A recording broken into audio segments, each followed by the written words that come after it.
la misma línea, amén, para hablar de primicia, que podamos entender hoy algo crucial, algo importante, amén. Amén. ¿Cuántos saben? Y si no, pues para eso estamos, para explicarlo, qué es exactamente la primicia, amén. Porque no me puedo adentrar yo en lo que quiero traer si no sabemos la base de la primicia, amén. ¿Cuántos saben lo que es la primicia? Amén. Amén. Si no sabes, dígamelo y se lo explico en un momento. Amén. Mira, amén. Pues mira, la primicia es una ofrenda que se traía a principios de año, ¿de acuerdo? Y era para consagrar todo el año, o sea, para guardarlo, ¿no? Era en plan de, yo traía una ofrenda a Dios y esa ofrenda hacía que guardase todo mi año, todo mi cultivo en la época aquella, ¿no? Todo el cultivo, el ganado, mis hijos, todo mi hogar, todo el campamento, lo guardaba. Entonces, para consagrar todo el año, ellos lo que hacían era traer una primicia, y era una primicia, era una ofrenda excelente, ¿no? Lo primero y lo mejor, o sea, de lo primero que me salía de la cosecha, pues yo lo entregaba, y era lo mejor. O sea, por ejemplo, si yo tenía un cuadrado, una hectárea de trigo, pues yo de ese cuadrado de hectárea de trigo, pues seleccionaba lo mejor y lo entregaba al Padre, ¿no? Y la primera cosecha que a mí me salía del trigo, pues yo se lo entregaba, ¿no? Así con todo. Entonces eso es lo que es la primicia en resumen, que ya los diáconos, los pastores también van a estar explicándolo también, porque siempre vamos a estar ahí con esta, ¿no? Y pues Dios ordenó una fiesta, ¿sí? Porque Dios ordenó 7 fiestas solemnes, que si estas fiestas se tienen que realizar, ¿no? Y en una de esas fiestas, pues es la fiesta de las primicias, que era cuando todo el mundo, pues todo el campamento, toda la iglesia de la época traía lo primero y lo mejor a Dios. Y luego pues consagraban el año, oraban y todo eso, ¿sí? Eso era lo que es la primicia. Nosotros la celebramos porque no hay registro bíblico que indique que eso se tiene que dejar de hacer, sino que nosotros tendríamos que hacerlo. Entonces nosotros, con el entendimiento de que traemos aquí, también traemos fruta para luego compartir con todos los hermanos y demás, y poner una canasta de fruta, pero lo importante no es ni la fruta, ni la cantidad que uno ve, sino la importancia es de entender por qué lo celebramos, ¿no? Y la cuestión de que nosotros lo celebramos es para consagrar todo el año, ¿amén? Para que ese año sea santo, para que ese año sea guardado, ¿amén? Porque es importante que nuestro año sea guardado, ¿amén? Y guardado por Dios. Entonces, es importante que nosotros lo guardemos así, ¿amén? En la época de la primicia también se establecía, ¿amén? Si el cultivo iba a ser correcto o no iba a ser correcto, si realmente, entonces todos ellos tenían el entendimiento de que para que Dios les bendiga y les guarde, ellos tenían que dar la primicia, ¿no? Pero todo eso se basaba en un amor también, no se basaba tampoco en era una ordenanza, pero ellos lo hacían con excelencia porque el trasfondo de todo era un amor, ¿amén? Ese es lo que es la primicia, ¿sí? En resumidas cuentas. Entonces, ya entendiendo, cuando alguien le pregunte, porque le van a preguntar, yo le voy a preguntar cualquier domingo, ¿qué es la primicia? ¿Amén? ¿Qué pasaría si después de cada culto se celebrase un examen? Si usted le pregunta alguna vez, ¿qué es la primicia? Usted debe decir, la primicia es lo primero y lo mejor, porque en su original significa lo primero y lo mejor. Bueno, encontramos 3 originales de primicia, pero para resumir, son lo primero y lo mejor. ¿Amén? Eso es lo que significa la palabra primicia. ¿Amén?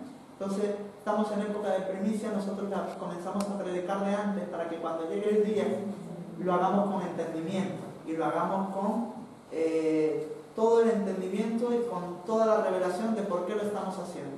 Que no sea un domingo más, sino que cuando llegue el día de la celebración entendamos que esto es crucial. ¿Amén? Y hoy más que nunca vamos a entender por qué la primicia es crucial. ¿Amén? Entonces,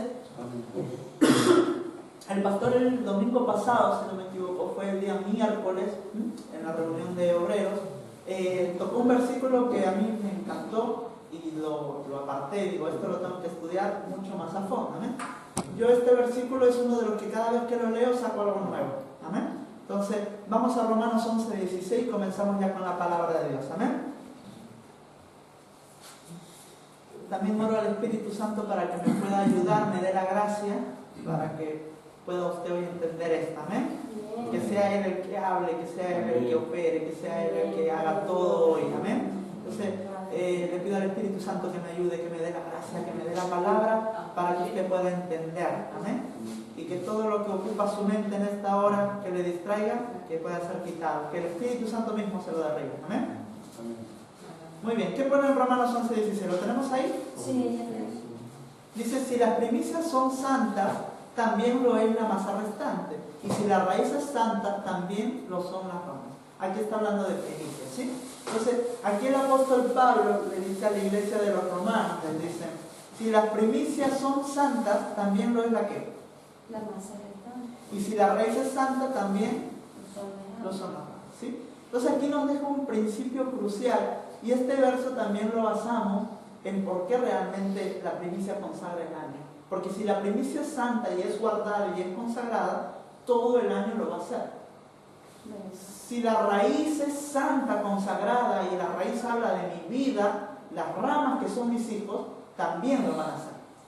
Entonces aquí este es un verso crucial para entender que la primicia, amén, no es una ofrenda más, o no es realmente un día donde vamos a comer fruta, sino que la primicia realmente es que cuando yo la entregue con el entendimiento de que si yo le entrego toda la masa restante, o todo lo demás, o todo lo que quede de año, o todo lo que... eso también será santo, por cuanto la primicia, lo primero fue santo.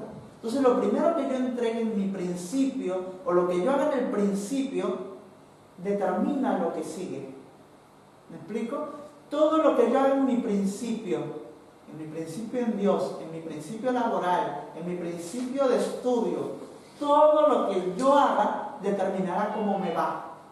Si mi primer trimestre en el instituto me ha salido regular, es como realmente me va a salir, porque un principio es muy importante, porque ahí determinaré yo cómo me estoy tomando un principio. Y en lo laboral, si yo me lo tomo a guasa, yo no llego ni al mes. Y en Dios también es lo mismo. Yo el principio con Dios, que primicia, como explicaba el pastor, también significa principio y comienzo. Como yo comience con Dios, así va a ser mi final. Entonces, si yo he tenido un comienzo así rebu, o si yo he tenido un comienzo así que digo, ay, pues volvamos al principio y restauremos el comienzo, para que el final sea todo correcto. ¿Eh? Entonces, si la primicia es santa, también lo es la masa restante. ¿Amén? Muy bien. ¿Y aquí de qué masa se está refiriendo? Porque ahí está hablando de primicia. ¿Amén? Y yo quiero ir a Números 15:20 para entender por qué Pablo dijo la similitud de masa. ¿Sí? Porque estaba hablando de primicia, ¿por qué no dijo uva? ¿Por qué no dijo carnero? Dijo masa. Y aquí yo quiero sacar algo importante, ¿no? Para que podamos entender un poco más de lo que decía Pablo y por qué la excelencia de lo que ellos hacían por amor, ¿no? Número 15:20, ¿lo tenemos? Sí. Dice, de lo primero que amaséis, ofreceréis una torta en ofrenda, como la ofrenda de la era, así lo ofreceréis. De las primicias de vuestra masa daréis a Jehová ofrenda para vuestras generaciones. Aquí hay algo crucial. Y esto respalda el verso anterior. Miren. Habíamos leído que si la primicia es santa, lo es también el resto de la masa. Y si la raíz, que soy yo, es santa, también lo son las ramas, mis hijos. Amén. Entonces, Pablo dice, se para enfrente del púlpito y dice, la masa, la primicia, es santa, la masa restante también lo es. Pero ¿de qué masa está hablando? Entonces, Pablo se basó en este verso cuando Cristo dice, de lo primero que amaséis, me vais a tener que ofrecer una torta en ofrenda. Y dice de que esta ofrenda de la masa, está en el 21, dice, de las primicias de vuestra masa, daréis a Jehová ofrenda por vosotros, dice. No. ¿Para quién? Por vuestras generaciones. Entonces la primicia es crucial, porque si yo ofrendo primicia, o yo entiendo primicia, y yo un comienzo lo tengo bien, eso hace que mi generación sea como guardada. ¿Amén? Por eso dice, de lo primero y de lo mejor de vuestra masa vais a dar. Y esta ofrenda, esta primicia que dais de la masa del pan, no es por ustedes. ¿Es por quiénes? por los hijos, por vuestra generación. Cuando nosotros ofrendamos y traemos una ofrenda de amor y traemos una ofrenda de paso, cualquier día vamos a también dar los tipos de ofrenda que hay en el Antiguo Testamento para también tener más entendimiento. Pero cuando nosotros tenemos una ofrenda al Padre, y lo hacemos lógicamente, la base de todo esto es por amor, pero lo hacemos como hemos aprendido, como poniéndole nombre a la semilla. Yo ofrendo por sabiduría, o yo ofrendo por mis hijos, yo ofrendo por esto. Pero la primicia, de por ende, aunque tú ya le pongas otra intención, de por ende ya es para los hijos. O sea que es doble, porque será con tu intención, pero de por ende ya es por tus hijos. Entonces es importante. Ahora bien, yo que amaso el pan en la Santa Cena, les puedo explicar un poco de esto. ¿Amén? Cuando un panadero está haciendo pan, tiene que crear la masa madre, ¿sí? Entonces esa masa madre es la harina, el agua y el aceite. Tienes que hacerla. Cuando tú la haces por primera vez, la masa es muy moldeable y tú la puedes hacer, está sequita, está bien, puedes hacer galletas, todo lo que tú quieras. Pero esa masa no funciona. Esa masa tiene que fermentar. Entonces lo tienes que dejar como en un bol o en lo que sea y humedecerla. O sea, ponerle como un paño húmedo por encima para que no cree costra. Entonces esa masa, de por ende, como es harina, comienza a fermentar. Entonces se eleva y dobla su tamaño porque ha fermentado. También le salen como burbujitas de aire por eso. Entonces, esa masa madre es lo crucial para que el pan salga lo más blandito posible. Entonces, lo que hace un panadero es que tiene la masa madre y aparte la masa recién hecha. Entonces, lo que hace el panadero es coge la masa recién hecha y la masa madre. Entonces, la masa y sale el pan riquísimo, ¿sí? Ahora bien, ¿qué ocurre? Esa es la masa madre. ¿Qué ocurre? Que aquí hay algo importante. La antigüedad, cuando usted estudia el pueblo hebreo, ellos cuando cosechaban todo el trigo, apartaban una masa para crear la masa madre. Entonces, esa masa madre, ya ellos ya la sacaban para después crear pan a lo largo del mes. ¿Me explico? Ahora bien, en la época de primicia pasaba algo curioso, que les decía, de la primera masa que ustedes amaséis, me la vais a tener que dar. Entonces era como un poco ilógico, porque entonces ellos lo que tenían que entregar era la masa madre. Entonces prácticamente ellos estaban entregando todo su pan del mes. Porque sin masa madre no había ¿qué? No había pan. Entonces nosotros cuando comemos la Santa Cena, comemos, y mira qué excelencia, comemos netamente de la masa madre. De la masa madre. O sea, yo no cojo harina nueva luego. Es directamente de la masa madre que ha fermentado. Eso es lo que nosotros comemos en la Santa Cena. Que también tiene eso ahí para que lo tengan rápido. Pero ahora bien, cuando dice de la primera masa que amaséis, me vais a tener que dar la primicia, les estaba diciendo, me vais a tener que dar la masa madre, ¿sí? O sea, me vais a tener que dar de lo primero que amaséis, la masa madre me la vais a tener que dar a mí, en el mes de la primicia. Entonces ellos, claro, se quedaban así como, Dios mío, ¿no? Voy a tener que entregar y no voy a tener en todo este mes pan. Pero ellos lo entendían de otra manera. ¿Amén? Ellos lo entendían de la manera de que cuando en la antigüedad Dios estableció una serie de animales y una serie de alimentos. ¿Amén? Voy a pedirle por favor que no se distraiga. Perdónenme, ¿sí? Por favor. Entonces, le comento. Estaba diciendo que Dios establece una serie de animales y una serie de alimentos que ellos podían comer en la antigüedad, ¿sí? Entonces Dios establecía que el pueblo de Dios no podía comer absolutamente nada impuro o nada que no sea santo. Entonces, cuando Pablo dice,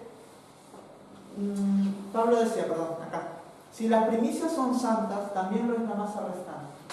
Entonces, ellos entendían de que si ellos entregaban la masa madre, todo el pan que viniese luego iba a ser santo. Entonces ese pan era lo que ellos iban a comer. Si ellos no entregaban la masa madre, todo el pan que ellos hiciesen después iba a ser un pan impuro o un pan que no era santo. Entonces iban a comer una cosa que Dios había prohibido. Porque Dios en la antigüedad lo que les dijo es, vais a comer todo lo que sea santo y todo lo que sea puro. Porque todo lo impuro no vais a poder comer. Entonces ellos, con respecto a la masa madre, cuando ellos lo entregaban, también lo hacían porque eso era la preservación de los panes que iban a comer luego. ¿Me explico? ¿Lo entienden? Sí. ¿Amén? Entonces es importante que nosotros entendamos de que la primicia, ¿amén? La masa madre la vamos a también tener que entregar. Y ahora, la masa madre de cada uno ya depende de cada uno. No podemos comparar masas madres, ¿amén? No podemos compararla porque mi masa madre será de una manera y la de Junior será de otra, la de Angie y la de Dani será de otra, y es así, ¿sí? Pero es importante que nosotros cuando traigamos la primicia entendamos de que si mi primicia de la masa madre, no hace falta que traiga usted un bol de harina, pero si la primicia es santa, toda mi masa restante va a ser. ¿Comprende? Entonces, todo lo que yo invierta en el día de la primicia, sea la cantidad que sea, porque tampoco importa, lo que importa es acá. ¿Sí? Entonces, lo que yo traiga, yo tengo que traerlo con entendimiento. El entendimiento de que cuando yo lo traiga, yo estoy consagrando todo el año y que lo que yo estoy consagrando es por mi generación. Por eso Pablo decía, vale, si me traéis las primicias, la estáis santificando y por lo tanto todo eso es santo. Todo lo demás, lo que quede del resto, es santo. Entonces eso es crucial, realmente. ¿Amén? ¿Lo entendemos? Amén.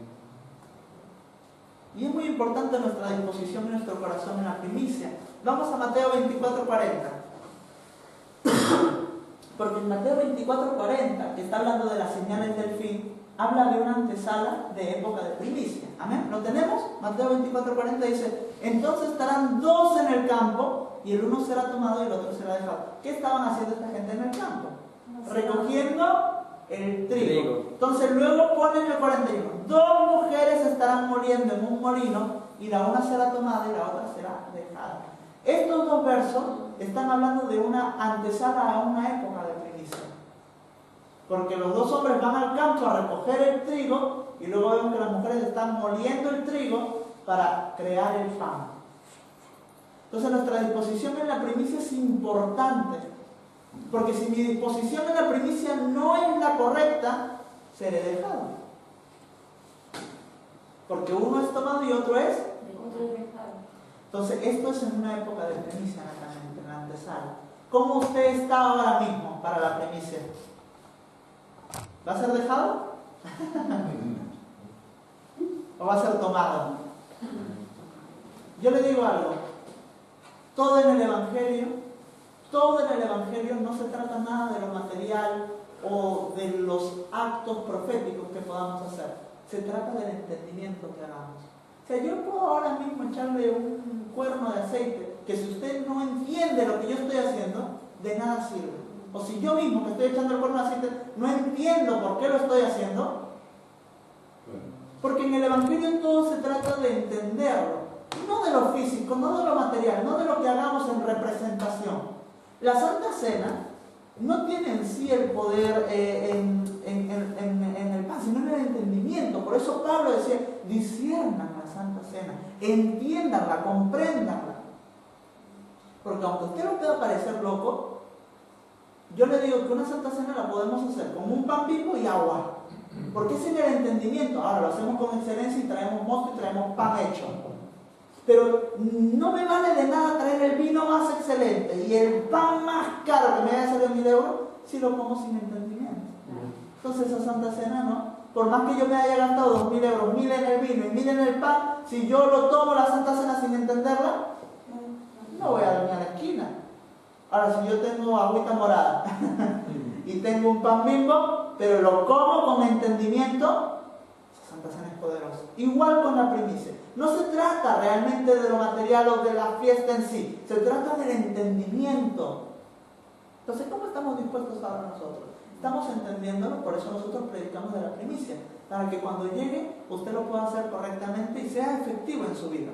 Porque si nosotros no predicásemos de primicia y dijésemos un sábado antes, mañana traigan fruta que vamos a celebrar la primicia, venga. Usted come la fruta como un domingo más y se va a su casa. La primicia no ha sido efectiva para usted. Porque no la está ¿qué? No la está entendiendo. Entonces es importante que nosotros podamos predicar de esto para que usted cuando llegue el día diga, wow, no, yo entiendo lo que yo y que venga usted de gala y diga, no, hoy es primicia, hoy tengo que ir de gala, hoy tengo que ir, de gala, usted sabe, ¿no? Tengo que ir con el corazón bien dispuesto, tengo que ir con el entendimiento real. ¿Amén? Amén. Vamos nuevamente a Romanos 11:16. Y todo esto era una introducción. A ver, quiero ir al kit de la cuestión.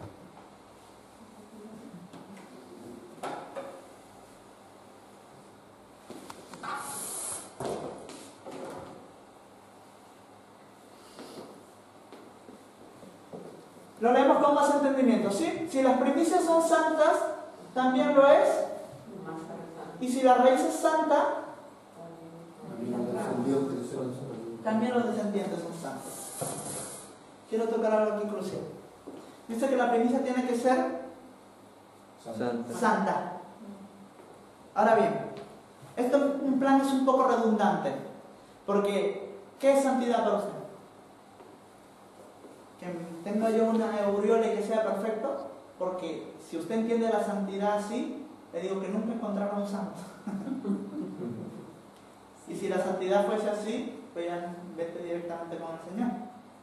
La santidad la hemos confundido porque creíamos que los santos son los que se congregan. Cuando veíamos un defecto en la persona decíamos, ¡ah! Pero sí, ¿sabe? Pero realmente la santidad, cuando usted la lee y la entiende, tanto en el Antiguo Testamento, aquí en el Nuevo significa otra cosa, pero en el Antiguo Testamento cuando usted lo entiende, la santidad significa consagrado a o apartado para, ¿no? Entonces la santidad es consagrado a Dios y apartado para Dios. Entonces el consagrarme es que si yo he dicho alguna vez y he decidido decir, Dios mío, te voy a servir, ya usted es un santo, porque se está consagrando su vida para Él. Pero ya no tan solo decirlo, sino también hacerlo.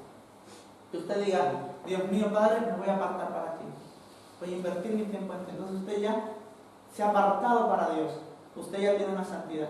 Pero ahora los santos tienen que ser perfeccionados, como dice su palabra. Dice, perfeccionando a los santos. ¿Sí? Y que los 5 ministerios están para el perfeccionamiento de los santos. De aquellos que han dicho, yo, Dios mío, te voy a servir, me voy a congregar domingo, viernes, Dios mío, te voy a servir todo el tiempo, ¿no? Entonces ya tú eres santo, ¿no? Entonces, cuando dice que las primicias son santas, parece que es un poco redundante, porque quiere decir que las primicias es apartada para Dios, ¿amén?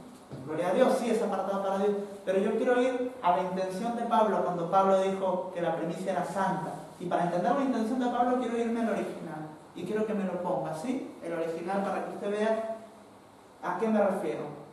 El original de santas es la G40. ¿Dónde está G40? G40, ahí. Santa viene de la palabra hagios, ¿sí? Y significa cosa terrible. Significa sagrado, puro, moralmente sin culpa, religioso. Santísimo, santo y santo. Ahora bien, yo quiero destacar algo aquí. Cuando dice que la primicia es santa, dice que tiene que ser sin culpa. ¿Sí? Entonces cuando Pablo decía la primicia es santa, decía que la primicia tenía que ser sin culpa. Ahora, ¿de qué es usted culpable? ¿Usted se considera culpable de algo? Claro que sí. La primicia dice que tiene que ser traída sin culpa. Ahora, ¿de qué somos culpables nosotros? Claro que somos culpables. Cuando yo peco, traigo culpa. Pero quiero ir más allá, porque hay algo que tenemos que disponer para la primicia en nuestra actitud. Quiero ir mucho más allá para entender que cuando nosotros traigamos la primicia, la traigamos sin ninguna culpa. ¿De qué nos culpa Dios? Salmos 32:2. Y aquí quiero llegar.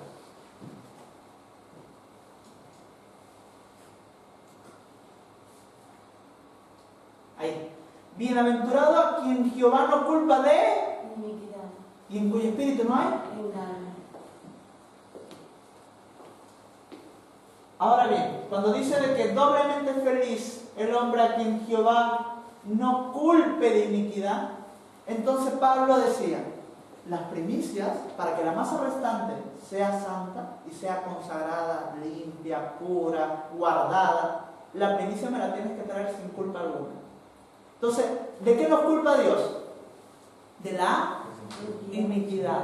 Ahora bien, una palabra nueva, una palabra que usted diga, iniquidad, ¿qué es eso? A mí ni fu ni fa, ¿no? No lo entendemos. Mire, para entender la iniquidad vamos a tener que entender los tres errores que tenemos los hombres. Porque bueno, los hombres tenemos muchos errores, y hombre habla en general, hombres y mujeres, pero tenemos como tres áreas de error. ¿Sí? Usted sabe que somos tripartitos, espíritu, alma y cuerpo, ¿sí? Al ser tripartitos también tenemos tres áreas de error. Y la primera área de error que nosotros encontramos en la palabra es la transgresión. Y la cometemos en la carne. Luego está el pecado, que es muy conocido y que se predica muchísimo, y la cometemos en el área del alma. Pero luego está la iniquidad. Y la iniquidad ya no es como un pecado que ya no se comete en el alma, sino que ya ha trascendido al espíritu. Y cuando trasciende al espíritu, ahí está lo chungo. Ahí está lo difícil. Entonces, cuando nosotros estudiamos la palabra transgresión, que es en la carne, en la antigüedad transgredir era que tú te rebelases ante la ley divina de Dios. O sea, Moisés crea unas leyes. ¿Cuántos se saben los 10 mandamientos? No matarás, no harás esto, no robarás, no adulterarás, honra a tu padre y a tu madre, ¿sí? Todo eso. Entonces, la transgresión en el Antiguo Testamento era que tú quebrantases esa ley. Y la quebrantabas netamente en lo biológico, ¿no? Entonces, eso era transgredir. Entonces, hoy en día, cuando Cristo viene, impone dos mandamientos únicos, ¿no? Que te amarás a ti mismo y a tu prójimo, ¿no? Te amarás a Dios por sobre todas las cosas y a tu prójimo como a ti mismo, ¿no? Entonces, ese es un mandamiento que nosotros ya no tenemos que transgredir. ¿Comprende? Entonces, la transgresión se comete en el área de la carne, porque también Dios aquí en la tierra establece una serie de parámetros y leyes que tampoco nosotros no nos podemos saltar. ¿Me explico?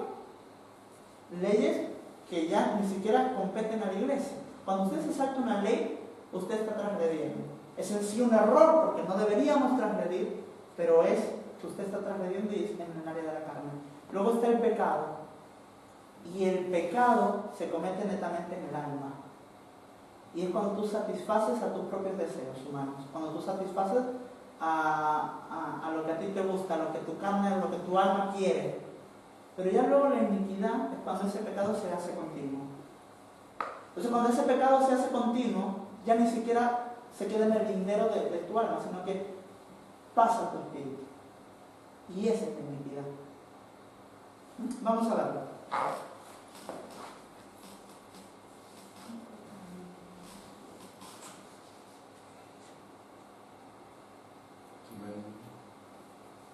Entonces la primicia tiene que ser entregada sin culpa, o sea, sin iniquidad. Eso es lo que tiene que ser la primicia. Ahora bien, vamos a entender esto, ¿sí? Miren, vamos al Salmo 39, 8.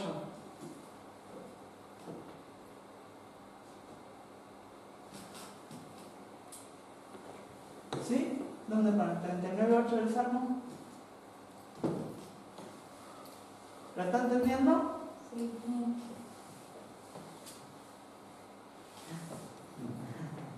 Dice, líbrame de todas mis transgresiones. Póngamelo en la NTV para que lo podamos entender también. Ahí más arribita. Ahí. Correcto. Dice, rescátame de mis, porque cuando usted se revela también usted se transgrede. Amén. Y esa es la transgresión. Ahora, para entender más la transgresión, que eso es netamente en el área de la carne, Gálatas 3:19, en Reina Valera. Hoy le voy a hacer trabajar a Cristo porque tengo aquí 1000 versículos, Gálatas 3:19.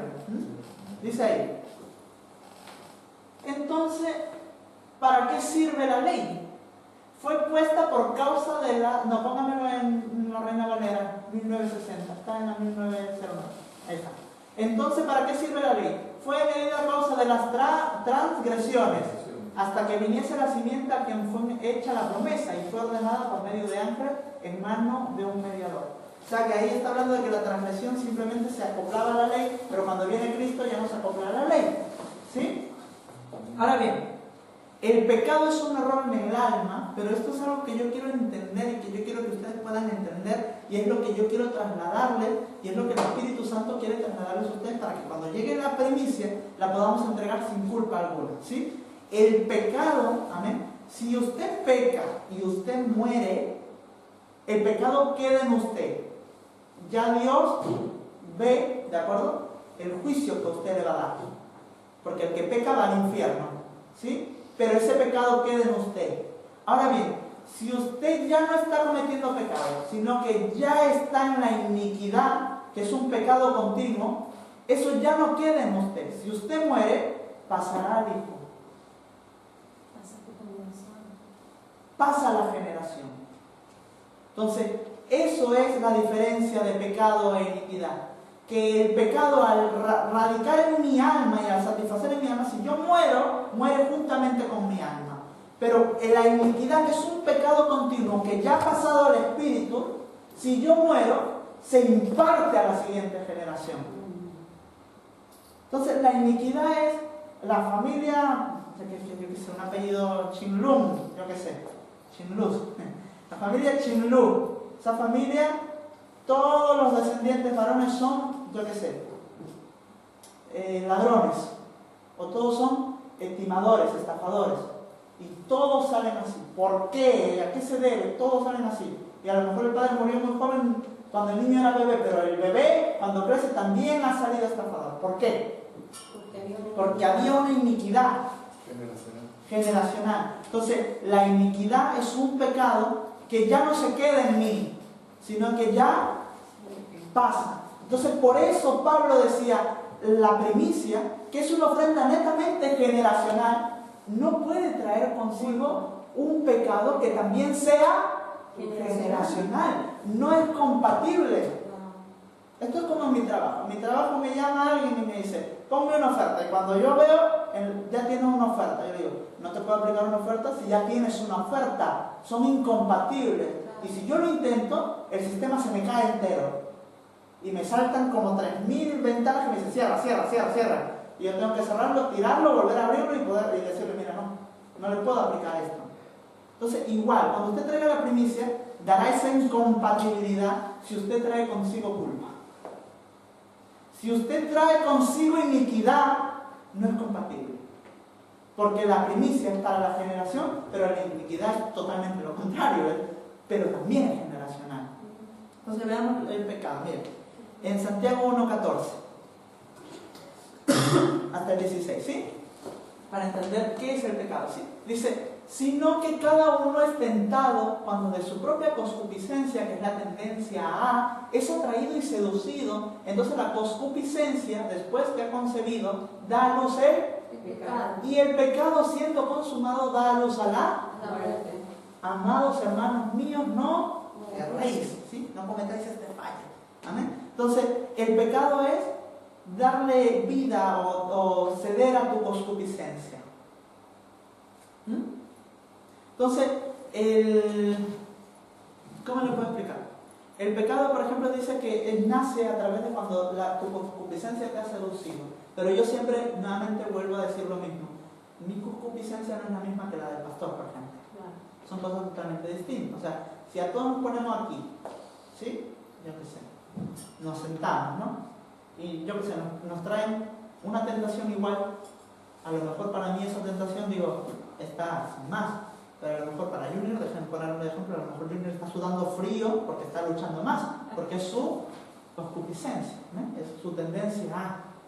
Entonces no es la misma. Entonces, cuando nosotros satisfacemos a nuestra alma y le cedemos, eso es un pecado, darlo como pecado. Y ahora bien, el apóstol nos ha comentado que la tentación no solo es en parte el pecado, sino que hay muchas tentaciones, ya lo daremos también, ¿no? Pero ¿Concupiscencia es debilidad? Concupiscencia es como tu tendencia a la debilidad. Ajá, como tu tendencia, o sea, esa es tu concupiscencia. Lo propio que radica en ti por tu naturaleza caída y lo que tiende a, ¿sí? Eso es concupiscencia. Ahora bien, pónganla en la NTV, miren, para poder explicarla correctamente. Dice, la tentación viene de nuestros propios deseos, los cuales nos seducen y nos arrastran. ¿Y dónde están los deseos? En el alma. Por eso el pecado es un error netamente del alma. Pero ahora bien, vamos al Salmo 41:4 y en la versión normal, en la oficial. sevillana. Sevillana. Salmo 41:4, ¿qué pone? Dice, yo dije, Jehová, ten misericordia de mí, sana mi alma, porque contra ti he pecado. Porque el pecado es en él, en el alma. ¿Sí? Mire, aquí yo digo por qué el pecado muere en sí. O sea, cuando yo muero, mi pecado se queda en mí. Voy al infierno, lógicamente, porque he pecado, pero se queda en mí, no traspasa a mi generación. Mira, Ezequiel 18:20. Pero ahora quiero tocar algo, porque esto es del Señor. Hoy es una noche clave. ¿Usted lo cree así? Amén. Es clave hoy, es crucial poder entender esto. Dice, el alma que pecare, esa morirá. El Hijo no llevará el pecado del Padre, ni el Padre llevará el pecado del Hijo. La justicia del justo será sobre él, y la impiedad del impío será sobre él. Aquí dice que el pecado, si yo muero, no pasa a mí, ¿qué? A mi hijo. Muere en mí. Pero la iniquidad sí pasa a mi hijo. Y eso es lo que yo quiero traer, para poder entender. Porque la primicia la tenemos que traer sin culpa. No la podemos traer con iniquidad. Y la iniquidad es el pecado continuo. Mire, yo le voy a explicar un poco cómo funciona. Y nos explicaba también el apóstol Lorena en el día sábado. Ya lo traeremos más amplio, pero algo tremendo. Mire, el pecado, cuando usted peca o deja pasar las tinieblas a su vida, ¿sabe dónde se radica el pecado? ¿Dónde se reposa? Cuando usted comienza a pecar, el pecado reposa primeramente en su decisión. Entonces, el pecado radica en su alma, porque en el alma también está nuestra capacidad de decidir. Entonces, el pecado radica ahí. El espíritu inmundo, el demonio, todo radica ahí, en el alma, reposa.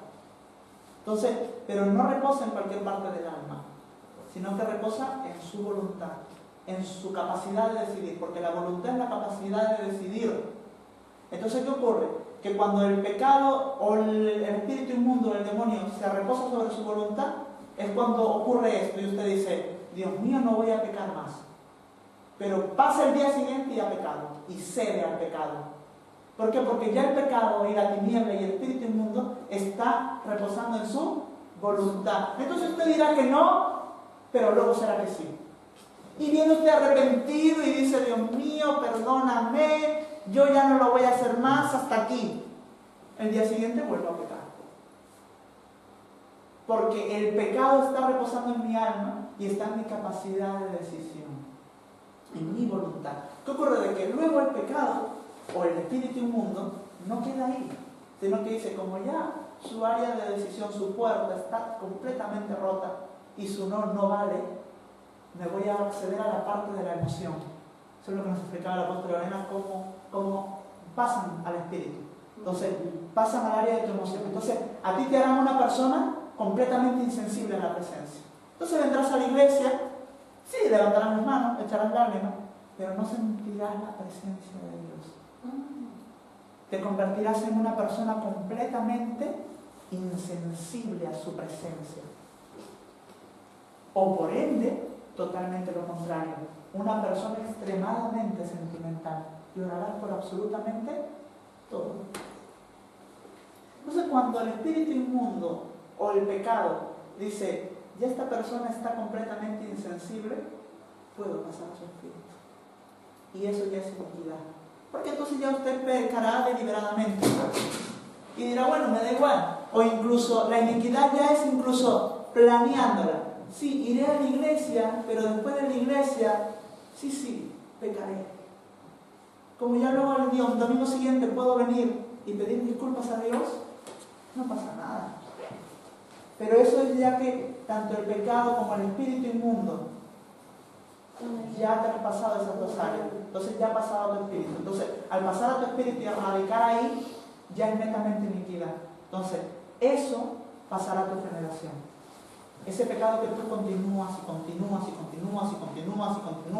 pasará a tu generación.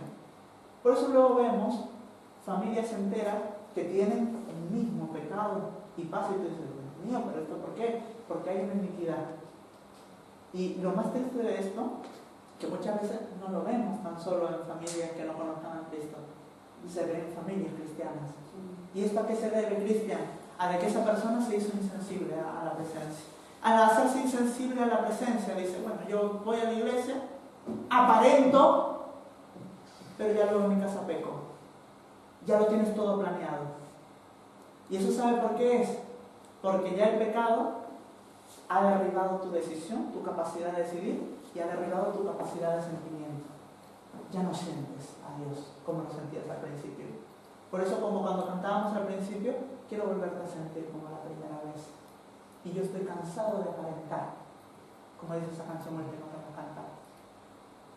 Ya no podemos aparentar, tenemos que tomar una decisión y decir, Dios mío, yo la primicia, o mi comienzo en ti, que es lo mismo, porque el pastor nos explicaba que primicia y comienzo tiene que ser sin culpa, para que todo mi recorrido en ti sea santo.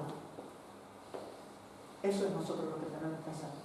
Ahora, concupiscencia tenemos todos, ¿eh? Hay que vencerla. Pero yo quiero fortalecerla en su capacidad de decisión. Que su no sea no. Que cuando venga la tentación usted diga ¡no! Y ahí queda. Que no sea. El problema es cuando decimos que no y cedemos. Nos arrepentimos porque Dios nunca rechazará a una persona arrepentida. Nunca la rechaza. Si tú vienes arrepentido, Dios no lo puede rechazar. Pero no se trata de eso. Porque ¿qué va a estar? Dando vueltas. Y el problema es que sí, Dios te perdona, porque su misericordia se renueva cada mañana. El problema es que tu pecado pasará a tus hijos. Y puede que tus hijos luego no tengan el entendimiento de arrepentirse.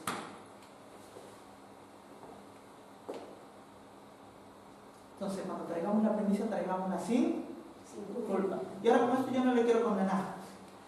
No quiero que usted piense y diga, entonces, uy, qué difícil, entonces ya no. Proceso. Amén. Él nos dio la capacidad de ser hecho. Capacidad y poder de proceso. Amén. Un proceso. Y para eso estamos nosotros aquí.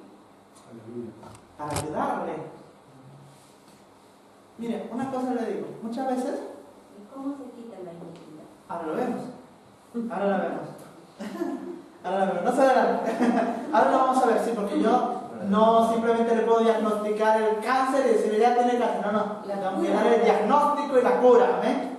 Entonces, pero tenemos que traerlo sin culpa. ¿Amén? Para eso nosotros estamos aquí. Para ayudarle. Mire, pónganme el Salmo 103.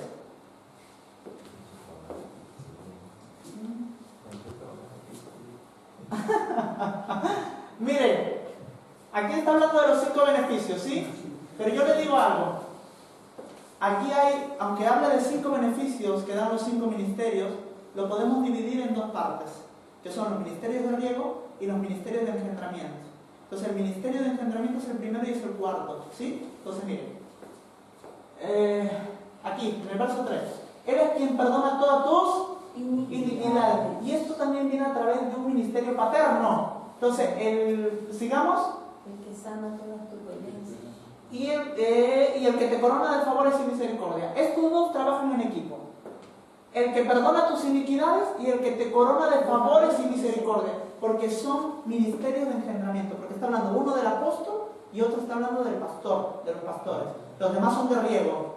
¿Sí? Pero trabajan juntos. Entonces, tu iniquidad será perdonada con ayuda de un ministerio de engendramiento, como un padre, porque así lo ha establecido Dios. ¿Sí? Miren, vayamos más allá. Proverbios 22:8, y esto también es tremendo. Entonces vamos a traer la premisa sin culpa, ¿amén? Si usted hoy se siente culpable, gloria a Dios, porque al menos eso me demuestra que usted no está insensible, que tiene la conciencia todavía furulando. Porque si usted ahora mismo estuviese pensando, Cristian, qué pesado, ahora ya me quiero ir a casa, no le estoy entendiendo ni papa, y yo no soy culpable de nada porque Dios ha muerto por mí, entonces eso ya es más peligroso. Porque quiere decir que usted ya tiene incluso un principado en la cabeza. Dice, el que sembrar iniquidad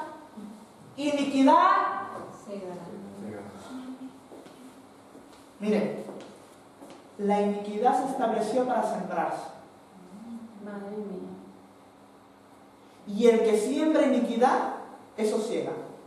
Entonces, la iniquidad se tiene que sembrar sí o sí. ¿Qué pasa cuando no se siembra en un hijo? O sea, imagínense una persona, y le pongo este caso porque hay iniquidad de esta manera, porque la iniquidad he dicho que se transfiere siempre, pero la iniquidad se estableció para sembrarse, ¿sí? Entonces, ¿qué ocurre si es un hombre soltero que nunca ha tenido descendencia?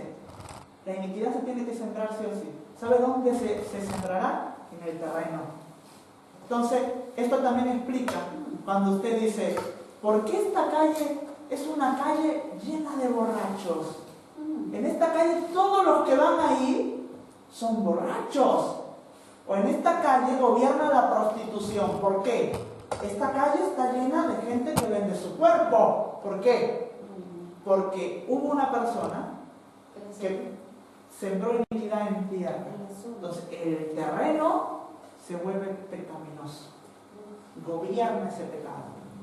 Porque la iniquidad se diseñó para sembrarse. Entonces dice así, el que siembra iniquidad también la va a ¿qué? Entonces la iniquidad florece. O sea, la iniquidad, vale, yo peco continuamente, aquí, aquí, aquí, aquí, ¿sí? Y eso pasa a mis hijos. Pero si no pasa a mis hijos, por algún lugar se tiene que sembrar. Y se siembra en tierra. Entonces el terreno se convierte en un terreno que tú dices, ¿qué aquí? Dios mío, todos roban. No quiero decir ningún pueblo, ninguna ciudad, pero ten cuidado, no pases por esa calle porque está llena de gente que te puede calatear, te puede robar. Incluso hay ciudades. Incluso hay ciudades. Y hay continentes y países que tienen una iniquidad. Y eso se debe a de que esa iniquidad se sembró en tierra y se tiene que cegar, tiene que florecer, florece. Entonces, ¿qué ocurre? El problema aquí es que nosotros sí que tenemos hijos. Entonces, ¿sabe dónde se ciega? En los hijos. Se siembra en los hijos y luego mis hijos saldrán igual o peor. Y si por la gracia de Dios no se siembra en los hijos, el problema es que luego resurgen los nietos. Porque sí o sí tiene que florecer. Ahora bien, la primicia corta esto. ¿Vio la importancia?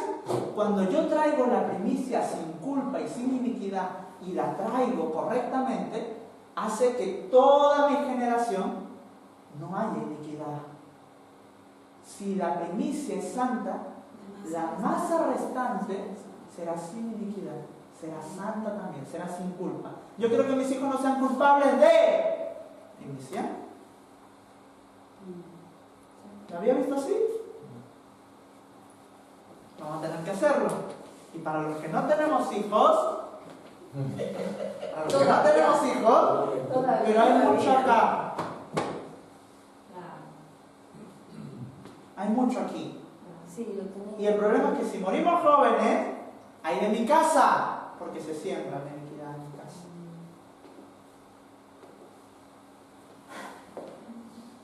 casa. La iniquidad es un diseño diabólico que se siembra y se cosecha. Eso es como, ¿cómo se dice? Esto de, había un dicho del refrán español, que dice, siembra viento y cosecharás huracanes, ahora si no tormenta. Tempestad. Mire, Job 4:8.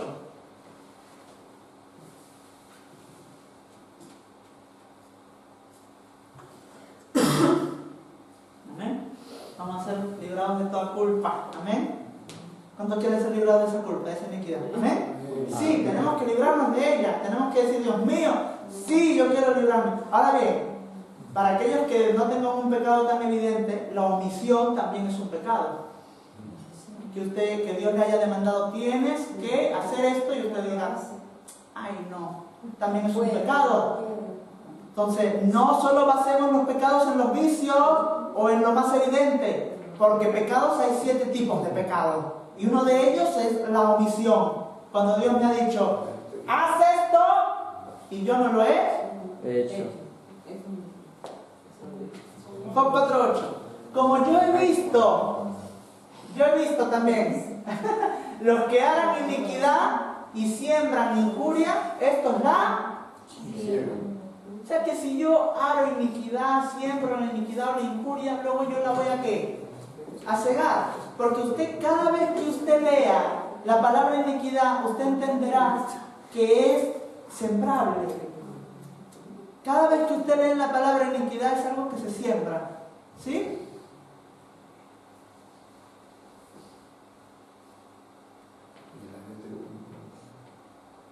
Vamos a leerlo en la NTV.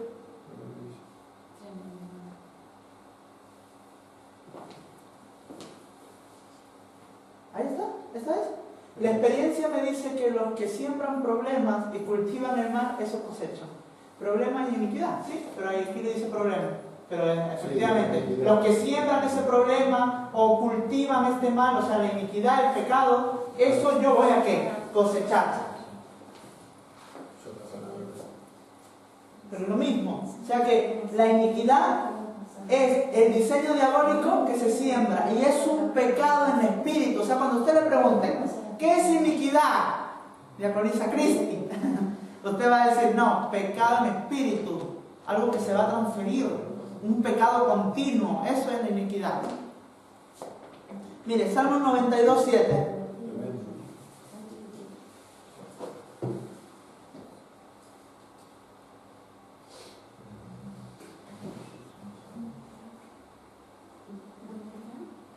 Salmo 92:7, ¿sí? ¿Lo tenemos? Dice, como brotan los impíos como la hierba y florecen todos los que hacen iniquidad, pero son para ser destruidos eternamente. Entonces, si en mí florece iniquidad, o en mi generación, florecerá para ser destruida. ¡Qué papelón! Cuando usted lee destruida en el original, no hace falta que lo ponga. ¿Usted me cree o quiere que lo veamos? Mire, una cosa. Cuando nosotros entendemos la destrucción, dice que vas a ser tocado por la muerte. O sea que dice, y florecerán todos los que hacen iniquidad, y esto es para que la muerte te toque. ¿Sí? Mire.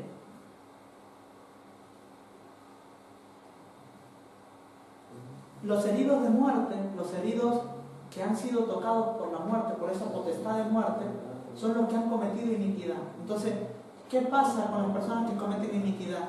Se corta algo en la comunicación con Dios. Y ese es el problema, porque la iniquidad, como ya ha destruido tu decisión, como ya ha destruido tu sentimiento, te hace, como he dicho, insensible a las cosas de Dios. Ya no te comunicarás con Él. Entonces, mire, aquí yo lo respaldo. Hemos dicho de que los que florecen la iniquidad son para ser tocados por la muerte, por oídos, ¿no? Job 24:12. Mire, ya quiero terminar con algo, ¿sí? Con dos cosas, pero también tengo que darle la solución.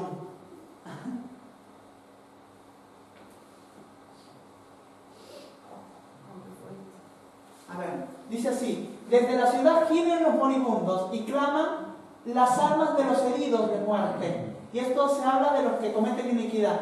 Pero Dios no atiende su oración. Nunca ha pasado que usted ora. Bueno, a lo mejor tiene un pecado que le dice, Dios mío, perdóname, perdóname. Pero ya no siente esa presencia. Y eso es porque Dios no atiende. porque tú has sido herido. La muerte te ha tocado.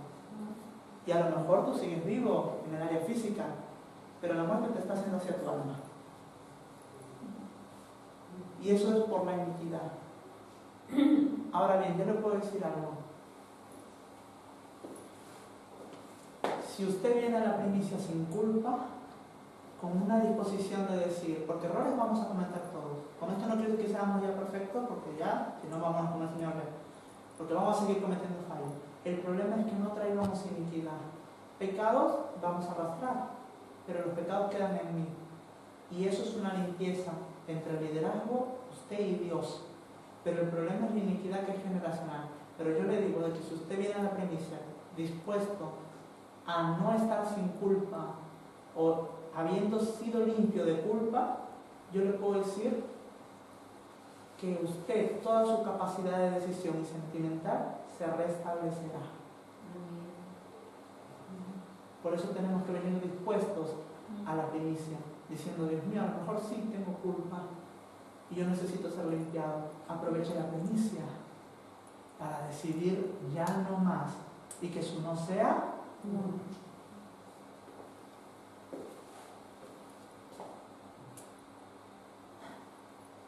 Dos cositas más, ¿sí? Juan 9:2. Aquí Cristo sale con una cosa diferente, pero yo quiero que entendamos lo que entendían los discípulos y lo que se entendía en la época, que era correcto, ¿sí? Miren. ¿Qué le dije? 9:2, perdonen, es que hablo con un papa en la boca. Dice, y le preguntaron sus discípulos diciendo, bueno, desde el 1, amada, para que entiendan un poquito, muchas gracias. Al pasar Jesús vio a un hombre ciego de nacimiento. O sea, que siempre había sido ciego, ¿sí? Y le preguntaron sus discípulos diciendo, Rabí, ¿quién pecó? ¿Este o sus padres para que haya nacido ciego? Entonces Jesús le dice, no es este el caso. Entonces Jesús les dice, este ha nacido ciego para que ustedes puedan ver el poder de Dios en mí. Entonces Cristo le sana, escupe en la tierra, le pone los ojos y es sanado el ciego, ¿no? Pero a lo que yo quiero ir aquí y quiero rescatar es que ellos tenían un entendimiento de iniquidad, que decían, ¿quién ha pecado él para que haya nacido ciego? ¿Él o su padre? ¿Quién pecó? O sea, ¿en dónde ha florecido la iniquidad? ¿Quién sembró la iniquidad? ¿El ciego o el padre? Entonces Cristo dice, este no es el caso. El caso es que este nació ciego para que ustedes puedan ver la gloria de Dios. Pero no descarta que eso suceda.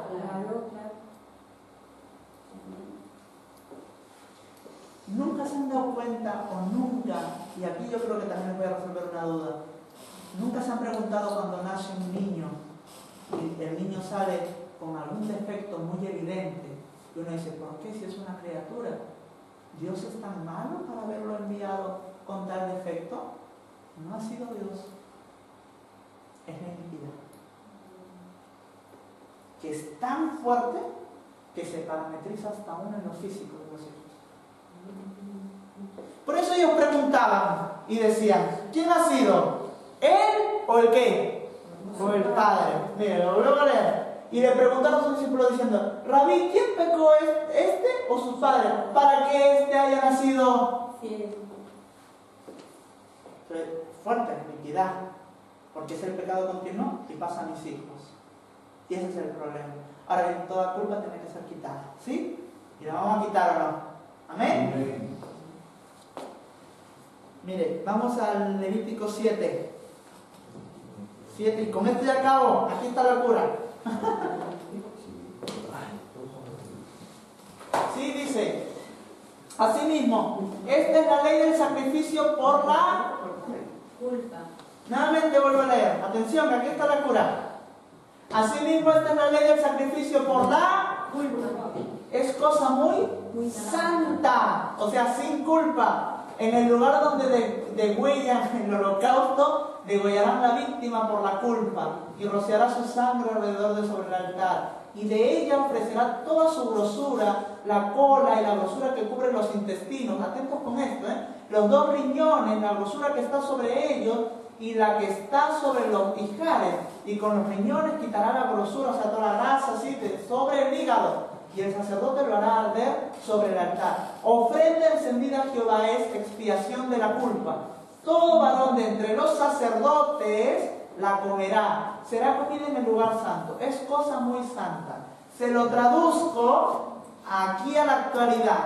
A la antigüedad, cuando ellos tenían una iniquidad, o sea, una culpa, ellos tenían que traer un cabrito y lo tenían al cabrito prácticamente que vaciar para quemarlo en el altar. Ahora bien, Cristo murió por todos nuestros pecados, por todas nuestras iniquidades y ha sido el mayor sacrificio. Entonces por él ya tenemos perdón y misericordia, pero ahora bien, este acto sigue vigente. Y ahora yo le digo, el corderito es usted y usted tiene que venir al sacerdote y vaciarse entero. ¿Quiere eliminar la culpa de su vida? Dice de que el sacerdote es el que lo tiene que hacer. Entonces lo que hacían con el corderito era prácticamente quitarle todo el organismo y el pellejo lo quemaban por una parte y el organismo por otra, pero al final todo era quemado. Entonces, Cristian, ¿esto qué quiere decir? ¿Que te voy a traer a mi perro para que lo...? No, para nada. ¿Sí? Sino que esto quiere decir que cuando usted venga al liderazgo, se vacíe enteramente, sin aparentar nada, no aparente. Porque yo le digo algo, nosotros sí somos humanos, sí cometemos fallos, yo siempre lo digo, estoy cansado de decirlo, ¿sí? Y sí, tampoco crean que tenemos el ojo de Superman y que vemos dentro suyo, no para nada. Pero tenemos al Espíritu Santo que nos indica, nos muestra y nos hace percibir lo que usted porta. Y sí lo tenemos, lo intuimos. El Espíritu Santo nos hace ver, porque la iniquidad también se hace evidente. Entonces cuando usted venga al liderazgo, no aparente. Ya sabemos, lo que pasa es que nosotros también tenemos el respeto de no ir y atropellarle. No vamos a decir, oye, habla conmigo. Para nada. Usted venga cuando se sienta preparado, pero cuando venga, no aparente, vacíese entero. Que ya nosotros, de esa ofrenda quemada, iremos a la verdad, que es el lugar santo, y lo presentaremos ahí. Por eso, el beneficio de un ministerio paterno es que Él perdonará toda tu iniquidad. Claro, es a través de Dios, pero lo establece a través de los padres, ¿sí? Me explico, Cristian, ¿cómo me puedo librar de la culpa? Venga a derramarse en el aposento. Venga a los padres y les van a ministrar, ¿sí? Porque así se libra. Yo soy una persona que ha tenido muchísima iniquidad, demasiada, pecados continuos que no puedo decir.